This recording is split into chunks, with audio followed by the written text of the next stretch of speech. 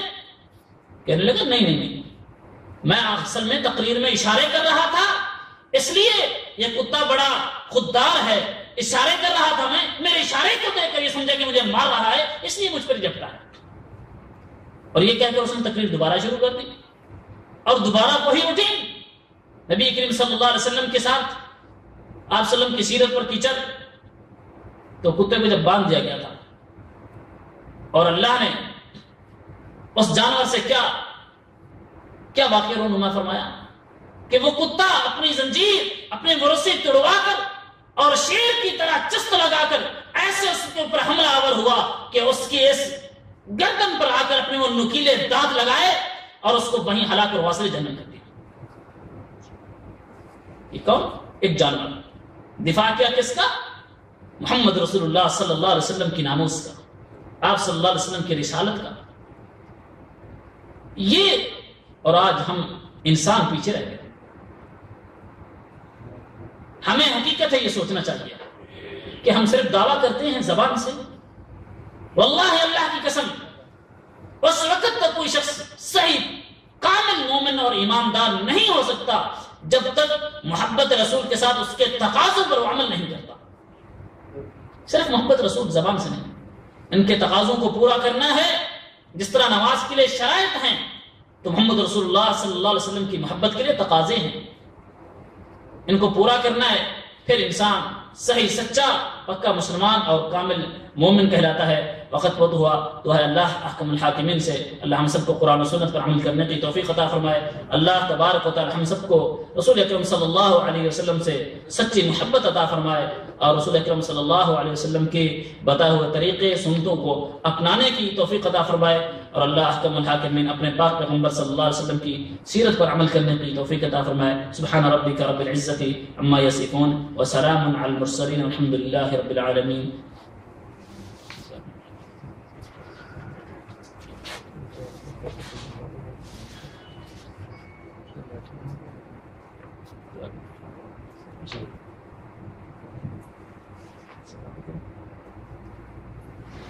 جزاکم اللہ خیر و احسن الجزاء. اللہ تعالیٰ شیخ کے علم عمل میں برکت عطا فرمائے اور ہمیں بھی عمل کرنے کی توفیق عطا فرمائے. جو کچھ سنا ہے اس پر عمل کرنے کی توفیق عطا فرمائے. بس کھانا آنے والا ہے، تقریباً 10 منٹ میں کھانا آ جائے گا. کسی بھائی نے کوئی سوال کرنا تو سوال کر سکتا ہے.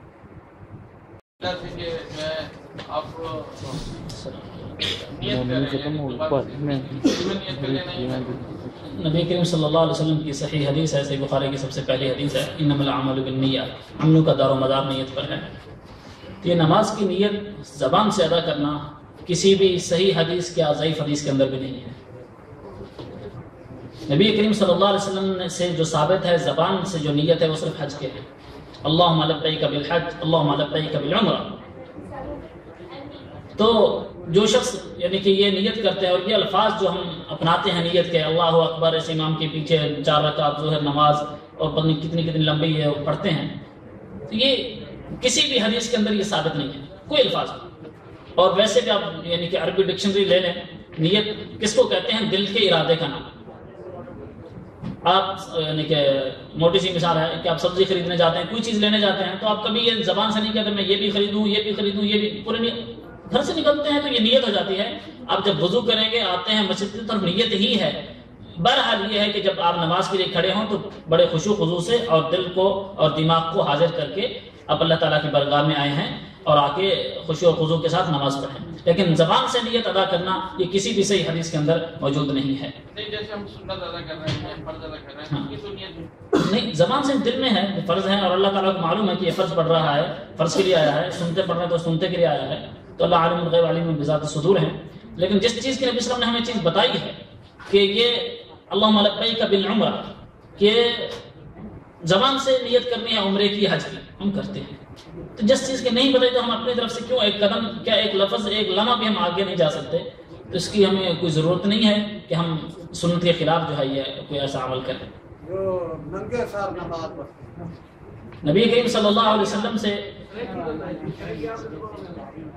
نبی کریم صلی اللہ علیہ وسلم سے یہ ثابت ہے اور صحابہ رضوان اللہ علیہم اجمعین ایک صحابی تھے کہ نماز پڑھانے کے لیے آگے جب امام حاضر ہوئے تو انہوں نے اپنا رومال اور پگڑی اتار کے رکھ دیا، نماز پڑھا رہے ہیں. تو نماز کے بعد کسی نے پوچھا کہ حضرت آپ نے یہ نماز پڑھائی اور یہ رومال وغیرہ یہ چیز پگڑی اتار کے رکھی، تو انہوں نے کہا کہ میں ان بے وقوفوں کو یہ بتانا چاہتا ہوں کہ بغیر سر ٹوپی کے یا بغیر رومال وغیرہ کی نماز ہو جاتی ہے، لیکن افضل یہی ہے کہ سر کے اوپر کوئی چیز ہو اور جو ہے آپ بڑے خشوع خضوع کے ساتھ سر ڈھانپ کے اچھے طریقے کے ساتھ خضوع زینتکم عند کل مسجد، کہ مسجد میں آؤ تو زینت اور اچھے بن شن کے آؤ، اللہ کے دربار پہ آ رہے ہو تو جتنا خوبصورت اور جتنا اچھا آپ بن سکتے ہیں بن کے آؤ نماز کے لیے. لیکن اگر کسی کے پاس ٹوپی یا رومال وغیرہ نہیں ہے تو جناب کسی دوسرے سے ٹوپی مانگ لے، یا جس طرح ہمارے مسجد میں پڑی ہوتی ہیں ٹوپی اور ربڑ کی یا اس کی کھجور کی اس کی بنی ہوئی، تو وہ اٹھا کے جب سر پہ رکھ لے تو یہ مناسب نہیں ہے. کہ یہ ٹوپی جو عام سی ایک ٹوپی ہے، ہم کسی دربار پہ پہن کے نہیں جاتے، کسی بادشاہ کے پاس پہن کے یہ ٹوپی نہیں جاتے، کسی اپنے سسرال کے گھر پہن کے یہ ٹوپی نہیں جاتے، بے عزتی ہوتی ہے. تو یہ اللہ کے سامنے کھڑے ہو کے یہ ٹوپیاں پہن کے ہم کھڑے ہوں. ہاں اگر آپ کے پاس کپڑا ہے، اچھا رومال ہے، اچھی ٹوپی ہے، خوبصورت پگڑی ہے تو آپ پہنیں اور ضرور پہنیں اور اس کے ساتھ نماز پڑھیں. اور جو ہے فقہ حنفیہ کے اندر یہ موجود ہے، اگر خشوع خضوع مطلوب ہے اور کوئی شخص اس کی یہ عادت ہے کہ ننگے سر اس کو زیادہ خشوع خضوع ہوتا ہے تو اس کو چاہیے کہ ننگے سر نماز پڑھے. مطلوب ہے خشوع خضوع، اگر آپ کے ٹوپی اور رومال کے ساتھ آپ کو خشوع خضوع آتا ہے، آپ سمجھتے ہیں میں بہت اچھی نماز پڑھ رہا ہوں، تو آپ ضرور پہنیں. اگر ایک شخص کی عادت ہے یا وہ خشوع خضوع ننگے سر میں اس کو زیادہ ہوتا محسوس لذت ہوتی ہے تو وہ ننگے سر پڑھے، تو اس میں کوئی یعنی کہ ایسا مسئلہ نہیں ہے. جس طرح ہمارے اچھالا جاتا ہے یہ بہت بڑا اختلافی مسئلہ ہے، نہیں کوئی ایسا نہیں ہے. ایک اور میرا سوال تھا، جیسے پاکستان، انڈیا اور بنگلہ دیش، اذان سے پہلے جو ہے وہ سلام پڑھا جاتا ہے. نبی کریم صلی اللہ بہت سے لوگوں نے اس پر اختلاف کیا ہے کہ جو ہے ہم نماز اور اذان کے درمیان تھوڑا وقفہ دے دیتے ہیں، وہ جو ہے اذان میں شامل نہیں ہوتا ہے سلام جو ہے، تو وہ پڑھنا کوئی وہ بدعت نہیں. اذان سے پہلے یہ بات، اذان سے پہلے، اذان سے پہلے تو کہیں بھی ثابت نہیں ہے. البتہ نماز کے بعد درود اور جو ہے وسیلے کی جو دعا ہے اللہم رب هذه الدعوة التامة والصلاة القائمة، یہ پوری دعا ہے، یہ ثابت ہے. نماز اذان کے بعد درود ثابت ہے، اور وہ بھی بلند آواز سے ثابت نہیں ہے کہ ہر بندہ فردن جب اذان سنے اور اس کے بعد دعا پڑھے، درود پڑھے اور درود کے بعد دعا پڑھے. اس کے نماز اذان سے پہلے کوئی درود کسی بھی حدیث سے ثابت نہیں ہے، اور نہ کسی عالم کا پچھلے ہمارے صدیوں کا جتنے بھی علماء محدثین گزرے کسی کا بھی یہ فتویٰ نہیں ہے اس کے اوپر کہ اذان سے پہلے کوئی درود پڑھا جائے. صرف اذان کے بعد درود بھی پڑھا جائے اور دعا جو ہے وہ بھی کی جائے. نبی کریم صلی اللہ علیہ وسلم نے فرمایا جو بندہ یہ درود پڑھتا ہے اور میرے لیے وسیلے کی یہ دعا مانگتا ہے تو اس کے لیے میں قیامت کے دن سفارشی ہوں گا.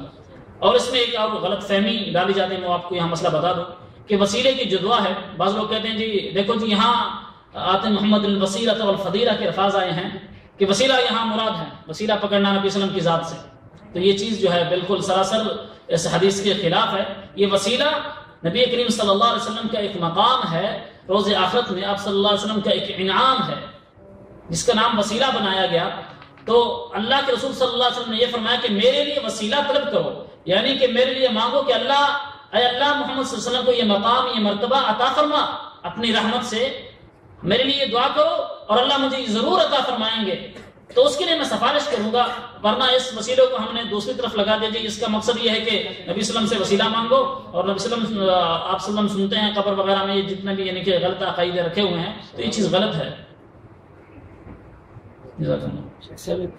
دو سوال ہے. پہلا ہے کہ کوئی عزیز جب فوت ہو جاتا ہے تو بعض کو ہمیں یہ کہا جاتا ہے کہ بھائی ان کے نام کا عمرہ کر لیں یا ہم جائیں، تو اس میں یہ ہے کہ جب آدمی عمرہ کرنے جائے تو کیا ارادتاً کیا کہے، یا اس کا نام لے، طواف ہو یہ عمرہ. یہ عمرے کے بارے میں جو ہے نا علماء کا دو پہلو ہیں کہ عمرہ خالی عمرہ ہوتا ہے کسی فوت شدگان کے لیے یا نہیں ہوتا. حج تو نبی کریم صلی اللہ علیہ وسلم سے سنت سے ثابت ہے، حج ہوتا ہے کسی کے آپ کر سکتے ہیں خصوصاً اپنے قریبی رشتہ داروں والدین سے. لیکن عمرے کے بارے میں علماء کے دو یعنی کہ قول ہے اس میں کہ ایک شیخ یعنی کچھ شیخ کہتے ہیں کہ عمرہ ہو جاتا ہے اور اس کے لیے نیت ہے اللہم عمرۃ عن فلان یا عن زید عن بکر، کسی بھی کا نام لے کے یعنی کہ عمرہ کرنا. لیکن دوسرے شیخ یعنی کہ شیوخ کہتے ہیں کہ عمرہ نہیں ہوتا کیونکہ اکیلا عمرہ کسی بھی صحابہ سے ثابت نہیں ہے کہ انہوں نے اپنے کسی بھی فوت شدگان کے لیے عمرہ کیا ہو. حج ثابت ہے، حج کیا ہے، لیکن عمرہ ثابت نہیں ہے، کیونکہ اگر یہ بہت ہی نیک عمل ہوتا تو صحابہ ضرور اپنے فوت شدگان کے لیے یہ کرتے.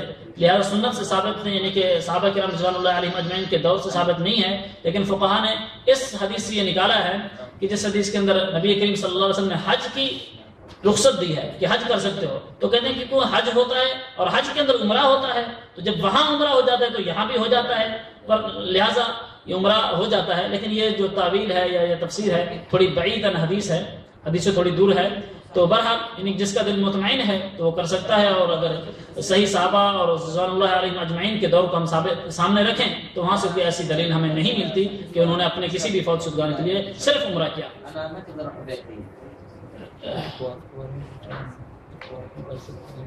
جب عمرہ نہیں کرتے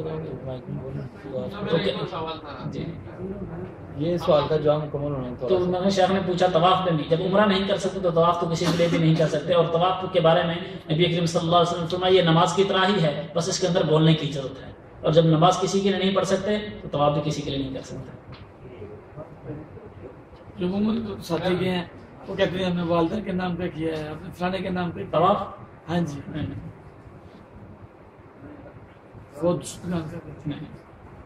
70 کے بارے میں اگر آج میرا 70 آج کل عموماً دیکھیں اسکولوں میں یا پینٹ یا ایسے لباس پہنے جاتے ہیں، آئے شریف میں اس کا کیا حکم ہے؟ سطر کے بارے میں آج جتنے لباس آئے ہوئے ہیں اسکول وغیرہ میں، سکول وغیرہ میں بچے پڑھتے ہیں، جیسے ہم کام پہ جاتے ہیں وہ پینٹ شرٹ پہن کے جاتے ہیں. پینٹ شرٹ پہننا کوئی اتنا بڑا گناہ نہیں ہے، ٹھیک ہے، لیکن اچھا ہے کہ انسان کھلا ڈھلا لباس پہنے. اور جو رسول اکرم صلی اللہ علیہ وسلم کی ذات اور آپ صلی اللہ علیہ وسلم کے صحابہ سے جو لباس ثابت ہے وہ پہنے. کرتا ہے، توپ ہے، کھلا ڈھلا لباس ہے، ٹھیک ہے. اور جس طرح ہمارے پاکستانی، انڈین اور بنگلہ دیش کا لباس ہے، اچھا ہے اور کھلا ڈھلا لباس ہے، اس میں کوئی تنگی اور وہ نہیں ہے. اگر کوئی شخص یعنی کہ بامر مجبوری یا وہ یعنی کہ ویسے پہن لیتا ہے ایسا لباس، ٹھیک ہے، تو اس میں ہے کوئی حرج نہیں ہے. لیکن اتنا چست جو بالکل بدن کو تنگ کر دے اور وضو وغیرہ کے ٹائم بازو بھی اوپر نہ آئے اور وہ ٹخنوں سے اوپر شلوار نہ کر سکے، ٹھیک ہے، اور رکوع کرے تو پیچھے سے اس کی پیٹھ نظر آئے، ٹھیک ہے، اور رکوع اور سجدہ صحیح نہیں کر سکتا. جب جس کی پینٹ وغیرہ شرٹ جو ہے نا وہ تنگ ہوتی ہے تو وہ رکوع وغیرہ سجدہ صحیح نہیں کر سکتا. تو یہ چیز اگر اس کے اندر ہے تو وہ بالکل غلط ہے. تو بالکل صحیح یعنی کہ اگر کھلا کھلا لباس اور پینٹ شرٹ کھلی ہو وہ بھی اور ٹخنوں سے اوپر ہو تو پہن سکتا ہے، اس میں کوئی حرج نہیں ہے. اس میں میرا سوال تھا نماز کے حوالے سے کہ جب ہم نماز کے لیے کھڑے ہوتے ہیں امام کے پیچھے تو ثنا پڑھتے ہیں اور پھر امام جو ہے پھر سورہ فاتحہ شروع کر دیتے ہیں، تو وہ مقتدی کو مجھے پڑھنا چاہیے یا ثنا پڑھ کے خاموش ہو جانا چاہیے؟ مقتدی کے لیے سورۃ الفاتحہ لازمی ہے. سب سے پہلی بات صحیح بخاری کے اندر، صحیح مسلم کے اندر یہ حدیث ہے کہ سورۃ فاتحہ کے بغیر لا صلاۃ الا بفاتحہ الکتاب، نماز نہیں ہوتی سورۃ فاتحہ کے بغیر. تو یہ حدیث جو ہے اس کے اندر بالکل رسول اکرم صلی اللہ علیہ وسلم نے واضح انداز میں بغیر کسی نماز کے فرق کیے اور بغیر امام اور مقتدی کا فرق کیے رسول اکرم صلی اللہ علیہ وسلم نے یہ فرمایا. اور صحیح مسلم کے اندر ہے حضرت ابو ہریرہ رضی اللہ تعالی عنہ سے یہ پوچھا گیا کہ لو کنا وراء الامام، اگر ہم امام کے پیچھے ہوں تو سورۃ الفاتحہ پڑھیں یا نہ پڑھیں؟ امام کے پیچھے ہوں تو سورۃ الفاتحہ پڑھیں یا نہ پڑھیں؟ تو حضرت ابو ہریرہ رضی اللہ تعالی عنہ نے فرمایا کہ اقرا بہا فی نفسک، اس کو اپنے دل میں پڑھو.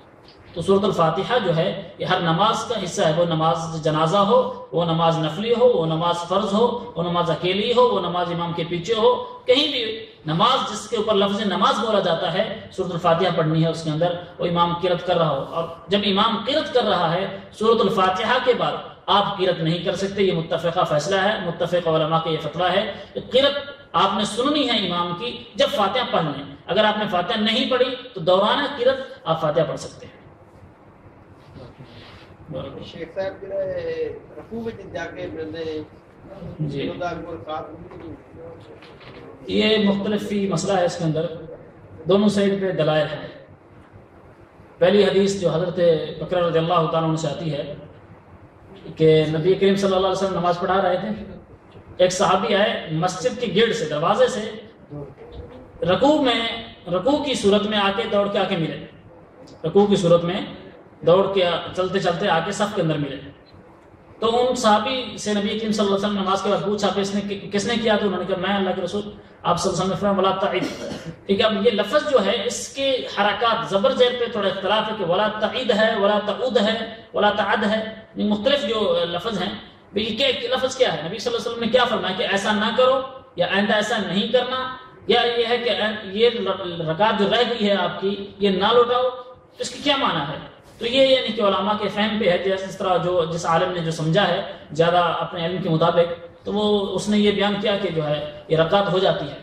اور یعنی کہ جو سورۃ الفاتحہ رکن ہے نماز کا، اور اسی طرح قیام جو ہے پہلا وہ نماز کا رکن ہے، ٹھیک ہے، اگر وہ چھوٹ جائے تو اس کی رکعت نہیں ہوتی، تو اس لحاظ سے وہ ایک رکعت نہیں ہے.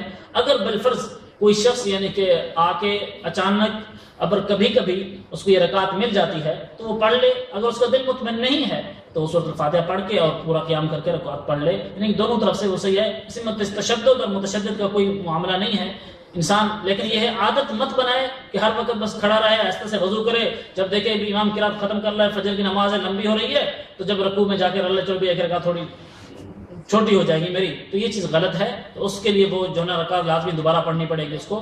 اگر کوئی ویسے آتا ہے وضو کر کے آرام سے آ رہا ہے اور مسجد میں داخل ہوتا ہے، دیکھتا ہے کہ امام رکوع میں چلا گیا، تو اس کے ساتھ وہ مل جاتا ہے اور اس کا دل مطمئن ہے کہ میں اس رکوع میری مل گئی ہے رکعت، تو پڑھ لے. اگر اس کو دل مطمئن نہیں ہے تو کھڑا ہو کے رکعت پڑھ لے، تو اس میں کوئی حرج نہیں ہے.